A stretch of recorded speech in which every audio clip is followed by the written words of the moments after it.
नमस्कार. मालिकेच्या आजच्या भागामध्ये खूपच जबरदस्त असा ट्विस्ट पाहायला मिळणार आहे. रागिणीचा डाव भूमीचे बाबा आकाश कसा उधळून लावतात हे आपल्याला पाहायला मिळणार आहे.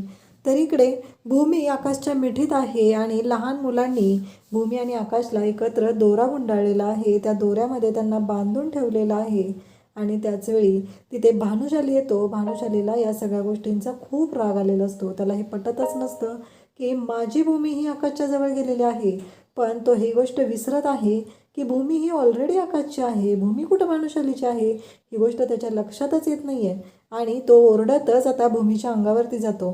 पण आकाश आणि भूमी स्वतःपासून बाजूला वेगळे होण्याचा प्रयत्न करत असतात, पण ते धाग्यात बांधले गेले असल्यामुळं, पवित्र धाग्यामध्ये ते बांधले गेले असल्यामुळं तिथून ते सुटत नाहीत.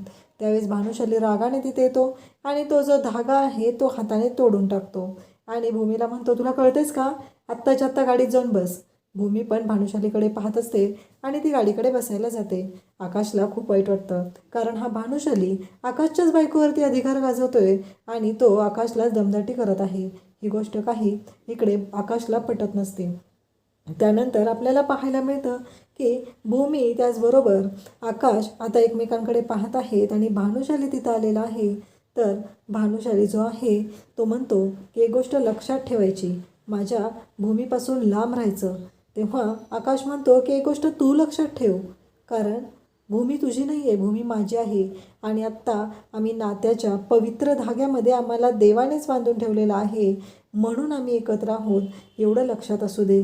कारण काहीही झालं तरी, तेव्हा तो म्हणतो भूमी माझी होणारी बायको आहे असं भानुशाली म्हणतो. तेव्हा आकाश त्याला सांगतो की हे बघ, कसे भूमी तुझी होणारी बायको असली तरी भूमी माझी बायको आहे, ऑलरेडी ती माझी बायको आहे, एवढं लक्षात असू दे. आकाशने पण चांगलंच धमकावलेलं असतं आणि ह्या भानुशालीला लायकी दाखवलेली असते. मग भानुशाली पण रागाने तिथून निघून जातो.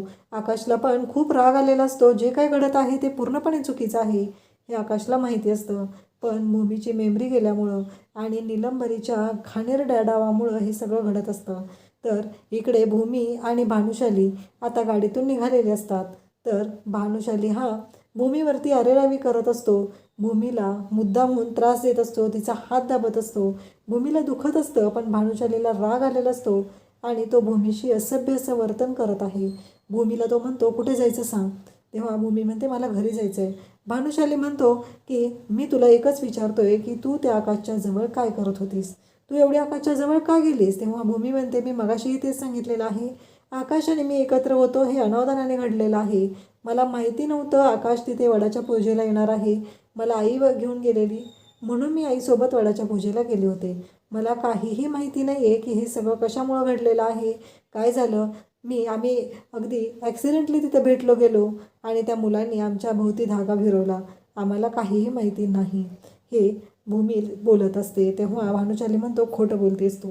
तेव्हा भूमीला परत त्याच्या लक्षात येतं त्याचं चुकलेलं आहे.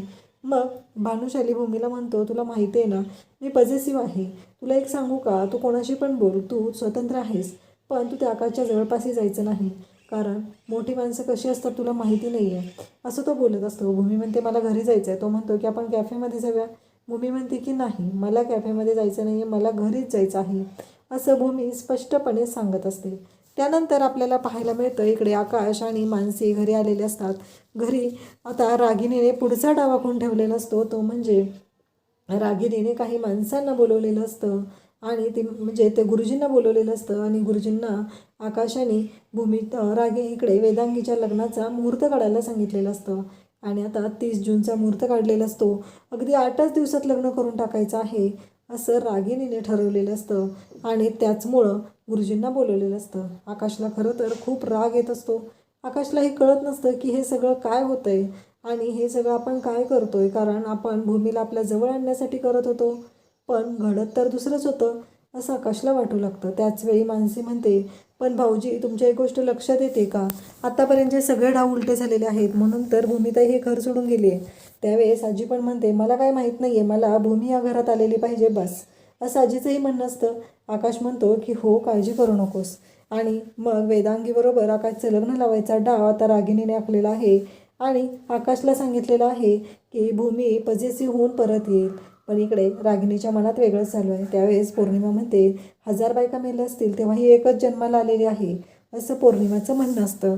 खरं तर तिलाही पटत नसतं, पण पौर्णिमा म्हणते जाऊ दे, जे होते ना ते माझ्या फायद्यासाठीच होते. काहीही झालं तरी तो माझ्यासोबतच आहे, ही गोष्ट चांगली आहे ना, असं ती बोलत असते. त्यानंतर आपल्याला पाहायला मिळतं इकडे मानसी मात्र म्हणत असते की भाऊजी विचार करा, आत्तापर्यंतचे सगळे डाव आपले फेल गेलेले आहेत. त्यानंतर आपल्याला पाहायला मिळतं रागिनी म्हणते तू गप्प बस गं, तू काही बोलू नकोस. आणि मग इकडे भूमीच्या बाबतीत पण आता तेच घडणार असतं. इकडे आकाशच्या लग्नाचा मुहूर्त ठरलेला असतो. सगळेजण आत जातात, गुरुजीही निघून जातात आणि इकडे रागिनी त्याचबरोबर वेदांगी असतात. आजींना गुरुजींना सोडायला रागिनीने पाठवलेलं असतं. आजी इकडं रागिनी म्हणते की सगळं आता आपल्या मनाप्रमाणे होत आहे, एक गोष्ट लक्षात असू दे, फक्त सगळं काय ते व्यवस्थित होत आहे, फक्त आता गोंधळ कुठला करू नको म्हणजे झालं, असं ती म्हणत असते. इकडे भूमी गाडीतून उतरलेली असते, पण तिला सारखं आठवत असतं त्या भानुशालीने तिचा हात दाबलेला, तिच्याशी केलेलं वर्तन. तेव्हा ती म्हणत असते आकाश किती चांगला, या उलट मी बॅग काढायला वरती चढलेली होती, आकाशने मला अलगद झेललं होतं, मला काहीही त्रास झाला नव्हता, पण हा भानुशाली चुकीचं वागत आहे. मी कितीही स्वतःला समजवलं तरी मला माहिती आहे की भानुशाली हा पूर्णपणे चुकीचं वागत आहे, असं इकडे भूमीला वाटत असतं. भूमी म्हणत असते की काही करून सगळं आता व्यवस्थित झालं पाहिजे. इकडे भूमी आलेली असते आणि गुरुजींकडनं मुहूर्त काढलेला असतो नीलूने, तो पण 30 जूनचाच असतो. बाबा म्हणून तिला ओरडत असतात तुला कळतंय का, आधी भूमीला विचारलं पाहिजे ना.